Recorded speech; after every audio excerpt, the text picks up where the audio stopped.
Hello student, आपने पिछले lecture में टेस्टिस के बारे में पढ़ा था। टेस्टिस के अंदर टेस्टिकुलर लोब्यूल होते हैं, कितने होते हैं 200 से 250। उसके बाद सेमिफेरस ट्यूबुल के बारे में पता करा था कि सेमिफेरस ट्यूबुल जो होती हैं वो एक टेस्टिकुलर लोब्यूल में कितनी होती हैं, 1 से 3 होती हैं। अब बात करते हैं स्ट्रक्चर ऑफ सेमिफेरस ट्यूबुल। सेमिफेरस ट्यूबुल की स्ट्रक्चर क्या होती है? देखो, सबसे पहले इसमें जर्म सेल होती है। क्या होती है? Germ cell. जर्म सेल जानते हो, जहां से मेल गैमेट्स का फॉर्मेशन होता है। कैसे? माइटोसिस एंड मियोसिस डिवीजन के द्वारा। किसके द्वारा?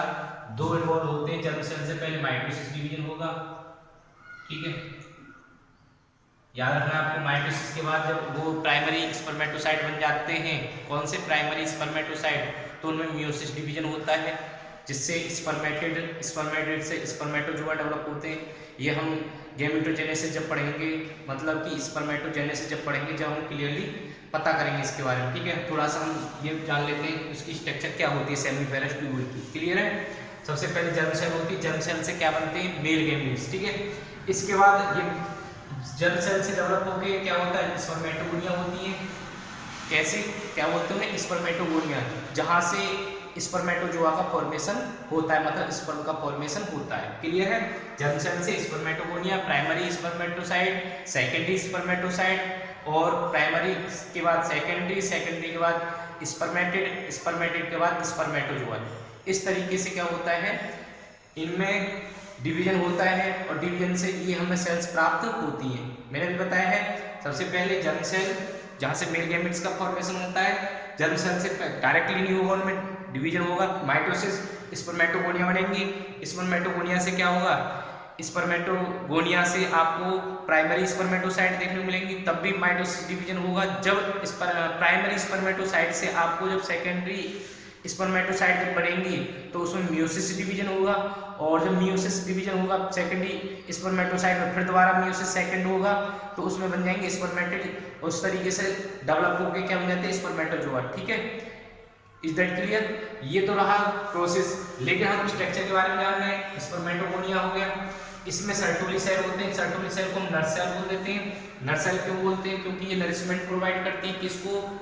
स्पर्मेटोजोआ को। किसको? स्पर्मेटोजोआ को। ये जो होती है सर्टुली सेल, कौन सी? सर्टुली सेल जो होती हैं, ये नरिशमेंट प्रोवाइड करती है। किसको? स्पर्मेटोजोआ को। ये रहे स्पर्मेटोजोआ। क्लियर है? इसमें आपको बीच बीच में इंटरस्टिशियल सेल देखने को मिल रही है, जिन्हें हम लेडिक सेल बुलाता है।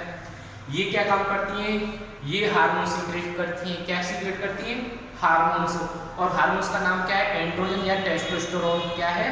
एंड्रोजन या टेस्टोस्टेरोन। ये क्या काम करता है?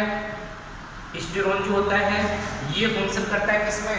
ये मेल सेकेंडरी सेक्स कैरेक्टरिस्टिक जो होते हैं, उनको डेवलप करने में कौन सा? Testosterone. Male secondary sex characteristic को डेवलप करने में टेस्टोस्टेरोन हेल्प करता है। तो ये फंक्शन हो गया। दूसरा फंक्शन है इसका स्पर्मेटोजेनेसिस में हेल्प करना। किसमें? स्पर्मेटोजेनेसिस में हेल्प करना। स्पर्मेटोजेनेसिस मतलब कि स्पर्म का फॉर्मेशन होना। ये स्पर्मेटोजोआ है, जो क्या है? मेल गैमेट्स बोला जाता है। क्लियर? ये तो रही इसकी स्ट्रक्चर। कोई प्रॉब्लम स्ट्रक्चर पूछ लिया जाता है सेक्शन व्यू ऑफ सेमिफेरस ट्यूबुल, तो बता सकते हैं आप इस तरह की स्ट्रक्चर होती है। ये रही, उसमें क्या है? सर्टुली सेल जो नरिशमेंट प्रोवाइड करती है। जर्म सेल जहां से माइटोसिस और मियोसिस डिवीजन होने के बाद मेल गैमेट्स बनते हैं। ये रहा मेल गैमेट, जिसे स्पर्मेटोजोआ बोलते हैं। क्लियर? ये सर्टुली सेल है बीच बीच में जो नरिशमेंट प्रोवाइड करती है, ठीक है, किसको? स्पर्मेटोजोआ को। इसके बाद आपको ये पता चल गया टेस्टोस्टेरोन, ये लेडिक सेल जो क्या इसमें हेल्प करती है? टेस्टोस्टेरोन में सीक्रेट करती है टेस्टोस्टेरोन। और टेस्टोस्टेरोन को मैंने फंक्शन बता दिया, स्पर्मेटोजेनेसिस में हेल्प करना, और सेकंड फंक्शन है उसका develop the male secondary sex characteristic, जैसे कि बियर्ड होना, एक्सियल प्यूबिक हेयर डेवलप होना, और आपकी लो पिच ऑफ वॉइस, आवाज में भारीपन आना। इस तरीके से ये जो कुछ मस्कुलर डेवलपमेंट देखना, ये जो होती हैं चेस्ट जो होती है, वो जो होती है ब्रॉड होती है, ये कुछ कैरेक्टरिस्टिक होते हैं, सेकेंडरी सेक्स कैरेक्टरिस्टिक, ठीक है। इसके बाद पढ़ते हैं सेकेंडरी सेक्स ऑर्गन क्या क्या होते हैं। रेटिटेस्टिस मैंने बताया था, रेटिटेस्टिस का फंक्शन क्या है, ये जो होता है सेमिफेरस ट्यूबुल जो होती है, इनमें जो बनने वाले स्पर्म जो होते हैं वो कौन रिसीव करता है, वो करता है रेटिटेस्टिस। रेटिटेस्टिस क्या है, एक नेटवर्क ऑफ ट्यूबुल होता है। क्या होता है, नेटवर्क ऑफ ट्यूबुल, याद रखना नेटवर्क ऑफ ट्यूबुल होता है, और जो किससे कनेक्ट होता है, सेमिफेरस ट्यूबुल से, और वो क्या करता है, कलेक्ट करता है। उसके बाद वास डिफरेंशिया है, वास स्प्रिंग एक शॉर्ट ट्यूब होती है, कनेक्ट होती है किससे, रेटिटेस्टिस और एपिडेमिस के बीच में, किसके, रेटिटेस्टिस और एपिडेमिस के बीच में वासा डिफरेंशिएट होती है, एक शॉर्ट ट्यूब होती है जो क्या करती है, उन स्पर्म को क्या करती है, कलेक्ट रिसीव करके कहां से, रेटिटेस्टिस से, कहां को सेंड करती है, एपिडेमिस में। एपिडेमिस में होती है एक लॉन्ग ट्यूब होती है, लॉन्ग कॉइल्ड ट्यूब होती है, याद रखना लॉन्ग कॉइल्ड ट्यूब होती है, कैसी होती है, लॉन्ग कॉइल्ड ट्यूब, ठीक है, ट्यूबुल बोल सकते हैं, क्लियर। ये जो होती है ट्यूबुल जो होती है, लॉन्ग कॉइल्ड ट्यूबुल जो होती है, ये क्या काम करती है, ये जो करती है, तीन वर्ड याद रखना है इसके लिए, एक MMS, MMS का मतलब है मैचुरेशन, ये मैचुरेशन में हेल्प करती है, क्योंकि यहाँ पर जाने के बाद में क्या होता है, ये स्टोर हो जाते हैं, क्या, स्पर्म, स्पर्म जब क्या होता है, एपिडेमिस में पहुंच जाते हैं, किसके थ्रू, वास एफरेंशिया के थ्रू, ठीक है, रेटिटेस्टिस से वास एफरेंशिया में, वास एफरेंशिया से एपिडेमिस में, एपिडेमिस जो होती है वहां पर वो क्या हो जाते हैं, स्टोर हो जाते हैं, कब तक के लिए, टिल द रिप्रोडक्टिव एक्टिविटी, जब कोई रिप्रोडक्टिव एक्टिविटी होगी तब तक के लिए वो क्या होंगे, वो स्टोर हो जाएंगे, जब स्टोर होंगे तो मैचुरेशन भी वहां पर देखने को मिलेगा आपको, और आपको मोटिलिटी भी देखने को मिलेगी, और आपको स्टोरेज भी देखने को मिलेगा।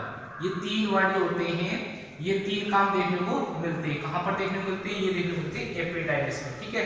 इसके बाद वास डिफरेंस, वास डिफरेंस जो होते हैं कैरी करता है, क्या करता है, कैरी करता है, किसको, स्पर्म को, क्लियर है, कैरी करता है किसको, स्पर्म को, कहां से, एपिडाइटिस से, कब, रिप्रोडक्टिव एक्टिविटी के द्वारा, जब एक्टिविटी के दौरान, क्लियर। उसके बाद जब वास डिफरेंस से निकलेंगी, एक इजैकुलेटरी डक्ट होती है जो यूरेथ्रा और कहां, यूरेथ्रा पे आके ओपनिंग होती है, किधर से, वास डिफरेंस की छोटी सी ट्यूब होती है, इजैकुलेटरी डक्ट होती है, वो क्या होती है, यूरेथ्रल पे क्या होती है, ओपनिंग होती है। ये क्या काम करती है, ये कुछ ग्लैंड से अटैचमेंट रहता है, जहां से क्या होता है, कुछ सेमिनल फ्लूइड आता है रिसीव होके, वो इजैकुलेटरी डक्ट होती है, ठीक है, वो क्या होता है, इस वास डिफरेंस से ओपन हुई होती है, कहां पर, ये वास डिफरेंस जो होती है किसके द्वारा ओपन हुई होती है, इजैकुलेटरी डक्ट के, याद रखना वास डिफरेंस जो होती है वो इजैकुलेटरी डक्ट के द्वारा ओपन हुई होती है। इसके बाद यूरेथ्रा है, यूरेथ्रा जो होती है कॉमन डक्ट होती है, जो क्या होती है, एक्सक्रीशन एंड रिप्रोडक्शन दोनों में हेल्प करती है। एक्सक्रीशन मतलब कि यूरिन भी वहीं से रिलीज होता है और आपका सीमन भी वहीं से रिलीज होता है, कॉमन डक्ट होती है पेनिस में, क्लियर। इसके बाद जो यूरेथ्रा की जो ओपनिंग होती है उसे क्या बोला जाता है, यूरेथ्रल मीटस बोला जाता है, जो पेनिस की जो आउटर साइड ओपनिंग होती है यूरेथ्रा की, उसे यूरेथ्रल मीटस कहा जाता है। इसके बाद ये तो है उसकी ये इनको हम कॉमन डक्ट बोल देते हैं, क्या बोल देते हैं, डक्ट बोल देते हैं। इसके बाद आती है एसेसरी ग्लैंड, क्या आती है, एसेसरी ग्लैंड, ग्लैंड को तीन होती है, मैंने हमने पहले पढ़ा है, सब तीन ग्लैंड होती है, एक सेमिनल वेसिकल, एक होती है आपकी कौन सी, प्रोस्टेट, और एक होती है आपकी थर्ड होती है कॉपर या बल्बोयूरेथ्रल ग्लैंड, ठीक है। अब सेमिनल वेसिकल की बात करते हैं, इसमें क्या क्या चीज पाई जाती है, फ्रक्टोज देखने को मिलता है, आपकी बॉडी में ओनली एक ऐसी जगह है जहां पर पूरी बॉडी में कहीं फ्रक्टोज नहीं देखने को मिलेगा, वो फ्रक्टोज जो होता है कहां पर देखने को मिलता है, आपके सेमिनल वेसिकल में। याद रखना क्वेश्चन में कुछ नहीं आता है तो आप जवाब देख सकते हैं, फ्रक्टोज होता है सेमिनल वेसिकल में देखने को मिलता है, सिट्रेट देखने को मिलता है, कुछ प्रोटीन भी देखने को मिल जाती है, एंजाइम भी देखने को मिलती है, और एक प्रोस्टाग्लैंडिस। याद रखना ये फ्रक्टोज जो होता है नरिशमेंट में काम करता है, किसमें, नरिशमेंट, किसको, स्पर्म को, ठीक है। एक्टिवेशन में हेल्प करती है, किसमें, एक्टिवेशन में, ठीक है, प्रोटीन जो होती है। इसके बाद एक प्रोस्टाग्लैंडिस है, एक वर्ड प्रोस्टाग्लैंडिस, इसका काम क्या है, जब ये वेजाइना में जो स्पर्म जाते हैं, सीमन जब जाता है उसमें सीमन में कलेक्ट क्या होता है, कंटेंट होता है प्रोस्टाग्लैंडिस, ये जो जब सीमन निकलता है वेजाइना, तो ये क्या होता है, वेजाइना के थ्रू, तो इस प्रोस्टाग्लैंडिस के कारण वेजाइना में क्या होता है, कॉन्ट्रैक्शन देखने को मिलता है, और कॉन्ट्रैक्शन के कारण क्या होता है, थोड़ा स्पीडली क्या होता है, स्विम करते हैं कौन, स्पर्म, जिसके कारण वो जो होते हैं फ्यूजन ऑफ गैमेट्स के साथ हेल्प करते हैं, फ्यूजन ऑफ गैमेट्स मतलब फीमेल गैमेट्स तक वो इजीली पहुंच जाते हैं, जब क्या करता है वेजाइना कॉन्ट्रैक्शन देखने को मिलता है, जब वो किसके कारण देखने मिलता है? प्रोस्टाग्लैंडिन्स। पूछ लिया जाता है वैजाइनल कॉन्ट्रैक्शन जो होता है किसके कारण होता है? प्रोस्टाग्लैंडिन्स के कारण, जिसके कारण क्या होता है? फ्यूजन ऑफ गैमेट्स में भी हेल्प कर जाता है। देखते हैं एक बार, ये याद रखना आपको, ये जो होता है 60 से 70% जो होता है पार्ट ऑफ द 60 से 70% याद रखना, क्या 60 से 70% जो पार्ट होता है इसका सीमन का, वो क्या होता है? सेमिनल फ्लूइड होता है, सेमिनल वेसिकल से निकलने वाला सब्सटेंस होता है। इसके फंक्शन मैंने अभी बताया था, nourishment to the spermatozoa, clear, stimulate vaginal contraction to the help in the fusion of male gametes, ये रहा इसका, और एक्टिवेट द स्पर्म, ये जो है कुछ इसके फंक्शन है किसके? सेमिनल वेसिकल, ठीक है। क्या क्या चीज प्रेजेंट होती है आपको पता चल गया। और जो रेड केसेस होते हैं उनमें क्या होता है? उसमें फ्रक्टोज टेस्ट किया जाता है, जैसे वो जो होता है फीमेल प्रोडक्ट से क्या देखा जाता है? फ्रक्टोज देखा जाता है, क्योंकि पूरी बॉडी में कहीं फ्रक्टोज नहीं देखने को मिलता, ओनली सेमिनल वेसिकल में देखने को मिलता है, तो उससे पता चला जाता है कि हाँ इसका रेप हुआ है या नहीं हुआ, क्लियर। इसके बाद आता है प्रोस्टेट ग्लैंड। प्रोस्टेट ग्लैंड जो होती है इसमें क्या कंटेंट क्या सीक्रेट करती है? लिपिड, जैसे सेमिनल वेसिकल सीक्रेट कर रही थी fructose, citrate, protein, enzyme, prostaglandin, ऐसे ही ये प्रोस्टेट ग्लैंड भी क्या करती है? कुछ सब्सटेंस सीक्रेट करती है, lipid, small amount of citric acid, bicarbonate, enzyme, ठीक है, बाइकार्बोनेट को सीक्रेट करता है, एंजाइम और फाइब्रोलाइसिन। ये जो होती है कुछ जो जर्म्स होते हैं या बोल सकते कुछ सेल्स होती हैं जो स्पर्म को हानिकारक करती हैं, उनके लिए कुछ एंजाइम भी होते हैं जो क्या होती हैं? उनको नष्ट करते हैं, ठीक है, उन सेल्स को नष्ट करते हैं जो स्पर्म को हानि पहुंचाती है, ठीक है, माइक्रोबियल एक्टिविटी में भी हो सकती है। इसके बाद बाइकार्बोनेट जो होता है ये आपको याद रखना है, ये यूटिलाइज करता है एसिड किसकी? यूरिन की। जब ये फीमेल रिप्रोडक्टिव ट्रैक्ट में भी आपको यूरिन देखने को मिलता है और मेल रिप्रोडक्टिव ट्रैक्ट में, कहां पर? यूरेथ्रा में, क्योंकि वहां पर भी एसिडिटी देखने को मिल जाती है, ठीक है, यूरिन वहां से भी निकलता है, और फीमेल रिप्रोडक्टिव, ठीक है। तो याद रखना मोस्टली कहां पर देखने को मिलता है आपको? ये जो देखने को मिलता है याद रखना आपको पेनिस में, कहां पर? पेनिस में, यूरेथ्रा में आपको क्या देखने को मिलता है? एसिडिक फॉर्म देखने को मिलती है, ठीक है, और वैजाइना में कुछ एसिडिक फॉर्म भी देखने को मिल जाती है, ठीक है, यूरिन ना सही और कुछ भी देखने को मिलता है, ठीक है। वो यूरिन की तो ओनली किस में देखने को मिलती है? एसिडिटी, याद रखना आपको पेनिस में, यूरेथ्रा में देखने को मिलती है, ठीक है, यूरिन की एसिडिटी। बाकी वैजाइना में अदर एसिडिटी देखने को मिलती है। उन एसिडिटी को न्यूट्रलाइज करने के लिए क्या होता है? इसमें बाइकार्बोनेट होता है जो क्या करता है? यूरिन की जो एसिडिटी एक्टिविटी है उसको न्यूट्रलाइज कर देता है। इसमें एग्जाम फंक्शन भी दे रखे हैं, provide nourishment to the sperm, ये नरिश या बोल सकते हैं प्रोवाइड न्यूट्रिशन टू स्पर्म, ये स्पर्म को न्यूट्रिशन प्रोवाइड करता है, इसके साथ neutralise the acidity to the urine. ये क्या है? उसके फंक्शन है, क्लियर है, किसके? Prostate gland. ये आपकी दो ग्लैंड हो गई, क्लियर। इनकी आपको संख्या भी पता, नंबरिंग पता है। ये जो होता है याद रखना इनकी संख्या कितनी होती है? प्रोस्टेट ग्लैंड की मैंने अभी बताया, पहले बता चुका हूं, इसकी नंबरिंग 1 होती है। सेमिनल वेसिकल की नंबरिंग कितनी होती है? 2 होती है, याद रखना इसकी नंबरिंग कितनी होती है? 2 होती है। और कार्पर ग्लैंड की कितनी होती है? 2 होती है, ठीक है, इसकी ओनली सिंगल होती है। प्रोस्टेट ग्लैंड जो होती है ओनली सिंगल होती है। इसके फंक्शन हो गया, इसकी कंटेंट जो होती है सीमन में कितनी होती है? इसकी होती है 20 से 30%। 20 से 30% जो होता है वो प्रोस्टेट फ्लूइड होता है, किसमें? सीमन में। तो 60 से 70% सेमिनल फ्लूइड हो गया और 20 से 30 क्या हो गया? प्रोस्टेट फ्लूइड हो गया, ठीक है, किसमें? सीमन में। ये सीमन जो होता है क्या होता है? उसमें सब्सटेंस होते हैं और स्पर्म भी होते हैं, ठीक है। थर्ड है कार्पर ग्लैंड। कार्पर ग्लैंड जो होता है सीक्रेट म्यूकस करता है, जो क्या करता है? लुब्रिकेट सब्सटेंस बोल सकते हैं, लुब्रिकेट फ्लूइड होता है म्यूकस, जो फ्रिक्शनलेस मूवमेंट करता है ड्यूरिंग द कोपुलेशन, क्लियर है। जब कोइटस या कोपुलेशन होता है उस टाइम पर फ्रिक्शनलेस मूवमेंट करता है, कौन करता है? Carper gland, bulbo urethral gland से होने वाला म्यूकस। ये तो था। अगर पूछ लिया जाता है पीएच ऑफ सीमन कितना होता है? 7.5, याद रखना कितना है? 7.5। ये आपको पता चल गया कैसे कैसे क्या क्या फंक्शन हुए, क्लियर है, कोई प्रॉब्लम? इसके बाद हम नेक्स्ट टॉपिक पढ़ते हैं हार्मोनल कंट्रोल। क्या पढ़ेंगे? हार्मोनल कंट्रोल, क्लियर है। हार्मोनल कंट्रोल के लिए हमें देखते हैं क्या क्या होता है।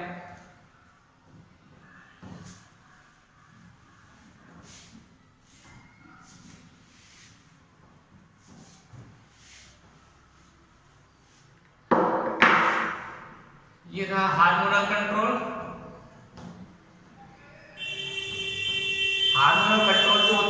हाइपोथैलेमस से होता है।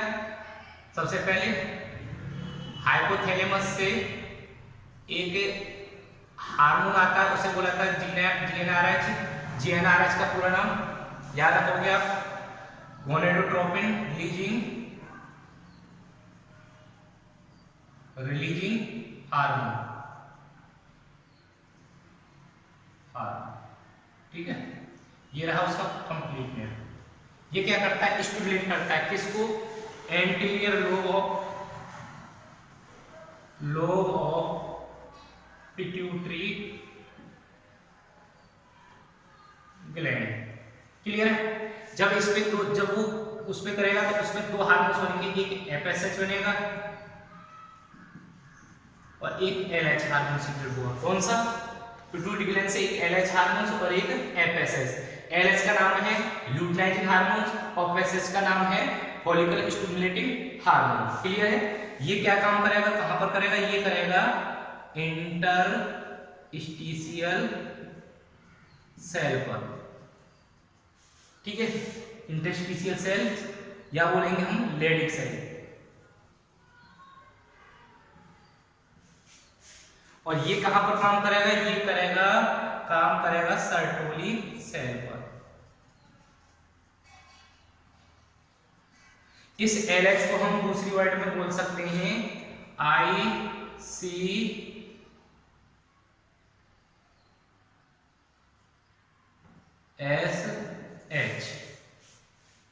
Interstitial cell stimulating hormone. Clear है। इसको हम मेन में जो मोस्टली बोला जाता है ICSH बोला जाता है। ठीक है, ये हो गया सर्टोली सेल। ठीक है, सर्टोली सेल में आपको देखने को मिलेगा, क्या देखने को मिलेगा, ये देखने को मिलेगा एफएसएच सीक्रेट जो होता है सर्टोली सेल पे जाएगा। इसका जो फंक्शन है याद रखना आपको, ये जो करता है टेस्टोस्टेरोन रिलीज करता है, सीक्रेट करेगा। ठीक है, क्या करेगा, टेस्टोस्टेरोन। क्लियर है। ये जो होती है मेन फंक्शन तो मैंने बता दिया था, नरिशमेंट प्रोवाइड करता है, वो अलग रहा। इसके बाद इसका काम है दो हार्मोन सीक्रेट करना, एक एबीपी और एक होता है इनहिबिन। एबीपी का पूरा नाम एंड्रोजन बाइंडिंग प्रोटीन, याद रखना, androgen binding protein, androgen binding protein.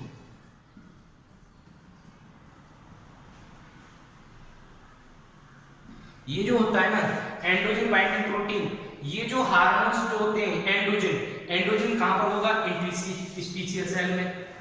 Interstitial cell कहां पर है, यहीं पर होती है बाहर की तरफ। ठीक है, वहां से जब ये बाइंड जाएगा, नाम से पता चलता है एंड्रोजन बाइंडिंग प्रोटीन। ये जो होगा एंड्रोजन बाइंडिंग प्रोटीन जो होता है उसको हार्मोन्स जो होता है या बोल सकते हैं प्रोटीन जो होती है, ये वाली क्या होती है, प्रोटीन। ये प्रोटीन क्या काम करती है, उस एंड्रोजन को कहां पर लेके आती है, अंदर की तरफ लाती है, जिसके कारण क्या होता है, कंसंट्रेशन ऑफ क्या हो जाता है, टेस्टोस्टेरोन।